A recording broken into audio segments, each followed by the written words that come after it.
6.000 studenti, 6 facoltà e 17 corsi di laurea, numeri che rischiano di saltare. Sono quelli relativi ai poli universitari decentrati di Agrigento, Caltanissetta e Trapani, che, complice la scure del governo regionale, potrebbero chiudere i battenti, mandando in fumo i sacrifici di tanti e riportando indietro di quasi 20 anni l'orologio della storia.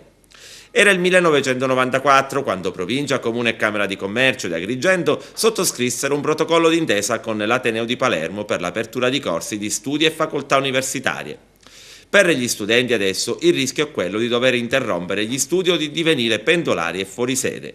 La causa di tutto, come detto, è dovuta al taglio nel bilancio regionale dello stanziamento in favore dei consorzi. E così i presidenti dei 3 consorzi hanno reso carta e penna e scritto una lettera ai deputati regionali delle rispettive province per scongiurare la chiusura, che se confermata, scrivono, decreterebbe il declino e la prossima estinzione dei consorzi stessi, in contraddizione con la scelta politica originaria di un attivo e funzionale decentramento territoriale del sistema universitario siciliano. I primi a pagare le conseguenze sociali, sottolineano, sarebbero gli studenti e le loro famiglie, ma verrebbe messo in discussione anche il progetto strategico di università a rete messo a punto dall'Università di Palermo. I 3 presidenti mettono poi in risalto quella che definiscono la paradossale e contraddittoria situazione: da un lato l'Unione Europea riconosce il ruolo dei consorzi, finanziando anche progetti importanti, dall'altro la Regione siciliana, che con il dimezzamento dei fondi non tiene in adeguata considerazione la realtà dei consorzi e le loro indubbie potenzialità.